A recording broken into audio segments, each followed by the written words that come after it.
Hello and welcome to the Indian Express. I'm Charulata Biswas, and today we will be talking about Dwarka. This city is actually a lost ancient city, and apparently it's submerged in water, which actually is the case. And this topic and the city has captivated and resurfaced in recent times because of Prime Minister Narendra Modi. Very recently, he performed underwater press, and he believes, or it is believed to be the legendary kingdom of Lord Krishna. So, with me to talk more about this ancient city is Adrija Roy Chowdhury. Hi, Adrija. Thank you so much for joining us. Hi, Charu. Hi. So, obviously, I'm really curious to understand, the historical significance of the city Dwarka. So, can you take us through it? So basically, the significances of Dwarka is more to do with the mythology around it, Mm, because of its association with the Hindu deity Lord Krishna. It is believed that once Krishna had killed his uncle Kamsa, he moved to Dwarka from Mathura with his Yadava clan and settled here. So, and he founded this town by, he's the one to have founded this town of Dwarka, which is mentioned in glowing details in the Puranas as well as to how beautiful it was at the time of Krishna. And it is also believed that once Krishna died, the town is supposed to have been submerged under the ocean. So mhm. this is the mythological, understanding of Dwarka. Whether or not the present day city of Dwarka in Gujarat, which is a coastal town located at the mouth of the Gulf of Kutch, whether that is the same Dwarka as the one that is mentioned in Krishna's story that is also narrated in the Mahabharata, whether that is the same Dwarka or not is hard to say. But in terms of religious faith, in terms of culture, we do associate the town of Dwarka as the Dwarka of Krishna. Okay, and it also finds its mention in Mahabharata, correct? Yeah, yeah, yeah. Okay. So that is how the religious significance of Dwarka comes about. Right. So many scholars have attempted to locate the city, and because it dates back to 20th century. So can you also tell us about the breakthroughs that we have got and what are the findings by the ASI? See, the thing is that, from the 20th century onwards, 20th century in the sense from the 1900s onwards, there were a number Right. of attempts to locate Dwarka, this mythological Dwarka, whether it is a real city, it is a city that is submerged under the water or not. There were attempts being made from the early 20th century onwards. So, and most of these early attempts were basically based on the literature of the of ancient literature, mostly dependent on works by other scholars. So, for instance, there's this guy called F. Let me just confirm the name. Yeah. There was this person called F.E. Pargeter, who was a British civil servant and a judge at the Calcutta High Court. And now in 1904, he had translated the Markandeya Purana. And based on that text, he had come to the conclusion that the Dwarka of the Mahabharata is located at the uh, Raivataka Mountains. Now, this Mhm. particular mountain range is also mentioned in the Mahabharata, but it is believed that in present times it is the Girnar Hills, which is close to Junagadh, and that is about 200 kilometers away from Dwarka. This is the Mhm. analysis that he had. Then there was another historian by the name of A.S. Altekar, who in Mhm. the 1920s he came to the conclusion that Dwarka is the city that is submerged under the ocean, as is mentioned in the ancient texts. But again, he did not come to a conclusion as to which particular city this is. He just said that it is submerged under the ocean. Then there were other historians and archaeologists who, in the 1940s and 60s, they came to the conclusion that the modern day Dwarka in Gujarat is the place that is Krishna's Dwarka as well. And Mhm. again, there were Which was reasons for it. Krishna's kingdom, is it? Yes, yes, is the kingdom that Krishna built. That Mhm. is, and again, one of the main reasons for this conclusion was also the presence of the Dwarkadhish temple, which is Mhm. in Dwarka, and that is Right. dedicated to Lord Krishna. Now, again, it is believed that this is a temple that dates back to many, many hundreds of years ago. The presence of this temple at this site sort of Hmm. reconfirms the belief that this is Lord Krishna's Dwarka. Mhm. And as far as now, your second question also got into the archaeological evidence. As far as Correct. the archaeological evidence is concerned, it is actually only from the 1960s onwards that attempts were being made to now move from literature to locate material evidence to finding Dwarka. So that, in fact, the very first such attempt was made by the Deccan College in Pune. Now, the Deccan College, in collaboration with the Department of Archaeology in Gujarat, they carried out an excavation in the area right next to the Dwarkadhish temple.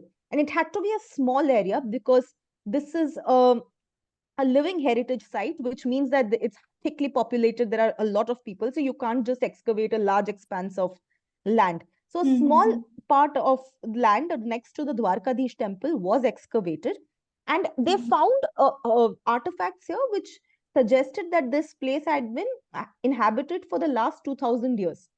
Now, Okay. this finding, it did not really confirm the belief of Dwarka being as old as Krishna's capital, but it definitely triggered more interest. So there were more archaeological excavations henceforth. So in Mhm. 1971, for instance, the Archaeological Survey of India, which is the nodal body of archaeology in India, they conducted another round of excavations, and this was being carried out under the archaeologist S.R. Rao. Mhm. And this round of excavations were carried out right next to the Dwarkadhish temple when this area was being developed. So when they excavated in this is 1979, they found the remains of three older temples and lustrous redware pottery that Mhm. they dated to about the second millennium BC. So now, because of the This was presence the of material older, evidence. yeah. So since there was the, evidence of older temples and, Hmm. pottery that dated back so many years ago, so there Hmm. was again further interest that, okay, there might be a city submerged under the ocean. And again, because Dwarka is a coastal town, so it's right next to the ocean as Mhm. well. So Mhm. now, from the early 1980s onwards, there's, there was this, long 2 decades of a underwater archaeological quest, and up until now, the Okay. excavations were carried out on land. Now, there were archaeologists were involved in finding a city under the water. So there was a team of marine archaeologists and scientists from the National Institute of Oceanography, which is based in Goa. Hmm. They carried out this long 2 decade long quest to find this legendary sunken city of Dwarka in the Arabian Ocean. And over the years, I spoke to one of the marine archaeologists associated with this uh, long exercise, Dr. Sila Tripathi, and he told me that, they found a large number of objects over here, including like metal artifacts, stone anchors, then pieces of pottery, pieces of marble statues. When it came to dating them, what they did was they compared these findings to the findings from archaeological sites nearby. So, Interesting. there's an island called Beth Dwarka, which is about 30 kilometers away from the coastal town of Dwarka. And Mhm. what they did was that they realized that the findings they made in Beth Dwarka were very similar. So, they had similar stone anchors found in Beth Dwarka. So, and which were very similar to the ones that they found underwater in Dwarka. And on comparing, they said that, okay, because the Bet Dwarka findings are from the late Harappan period, which is somewhere around 1900 BC to 1300 BC. So, and given the fact that they're very similar in nature, the perhaps the underwater findings from Dwarka are also from the same period. And Mhm. Dr. he also mentioned to me that there are scholars who would agree that the late Harappan period is the period of the Mahabharata. But again, this Hmm. is fairly contentious. The date origin of Mahabharata is a matter of debate among scholars. But in his opinion, this, given the fact that these are from the late Harappan period, and the late Harappan period is the period that is believed to be the period of Mahabharata, perhaps we can draw a connection over here. But Hmm. then again, once their findings were out, the Archaeological Survey of India, uh, they decided to carry out another round of excavations. And there is a report by the present additional present ADG of the ASI, Hmm. Mr. Alok Tripathi, Dr. Alok Tripathi. He has written a paper on the findings at Dwarka, and he mentions that the findings of the underwater findings conducted by the National Institute of Oceanography, they're not very clear, and they're also not very there's lack of consistency in their findings. So they carried out another round of excavations between 2005 to 2007, and this was being carried out by the underwater archaeology team of the ASI. So again, this was an excavation that was being carried out underwater. And when it came to the artifacts that they found over here, Hmm. and dating what Dr. Alok Tripathi mentions in his paper is that they were not able to date these Okay. artifacts because when it comes to underwater artifacts, they are exposed. Like, for instance, if there is a particular artifact that is buried deep inside layers of soil in the ground for thousands of years, then it has been undisturbed. So you can Hmm. use scientific methodologies to date them. But if it's, say, an exposed site, for instance, like if I have to give you an example, if it's an exposed site and let's say you find a pile of coins at this site, you might Hmm. have one coin that can be dated to the Chola period, or let's say the late sometime in the 15th century, and another coin right next to it which is from 2024, right? Hmm. So Hmm. it is hard to date them because they have been exposed for Correct. long and it is not buried deep inside and undisturbed. So Hmm. in his opinion, as he mentions in his papers, like, we could not date the findings from the underwater excavations at Dwarka, and hence there is no way we can say that this is the Dwarka, legendary Dwarka from mythology. So are you saying that there could be, or is there really a connection with Lord Krishna and Dwarka city? See, the thing is, when uh, there are several such cities mentioned in mythology. I think one of the best Hmm. examples is Ayodhya, for instance. Yeah, So yeah. similarly, there are cities mentioned in mythological literature. It is hard Hmm. to say whether these cities are real cities or Actually, real fictitious cities. Yeah. cities, Hmm. because over the years, there are many towns and cities in the Indian subcontinent that have also been inspired by the names of cities in mythology. Hmm. And in Hmm. fact, when it comes to Dwarka itself, you'll realize that in Gujarat, the coastal town of Dwarka itself is not the only Dwarka. There are a number of other places that are also named on Dwarka. So there is Bet Dwarka, the place I've just mentioned. Then there is Mool Dwarka. So there are other places also that are basically inspired by the Dwarka or in mythology.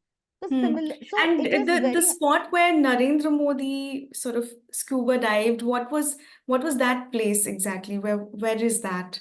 that is next that is the coastal town of Dwarka where the Dwarkadhish temple is Okay. located. So Okay. that is a and that Okay. is largely associated with sacred geography of Hindus in India, is that this is the Dwarka of Lord Hmm. Krishna, but this has more to do with faith than real material evidence.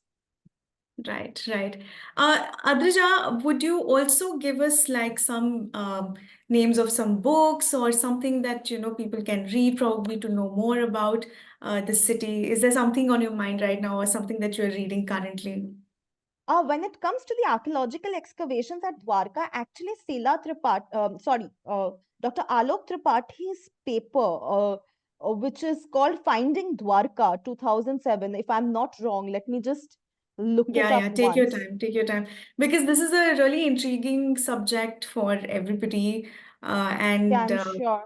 Yeah, and since if you guys want to read more about this, we have a piece also up on our website on indianexpress.com, written by Adrija, where she's written really in detail about the city, and she's also ended the piece by saying the search continues.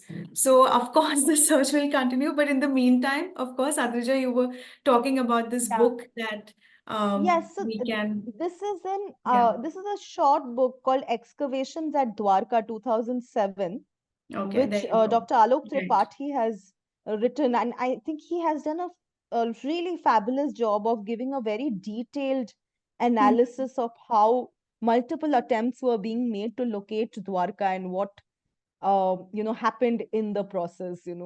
So I think that is Mhm. something that people might want to look up.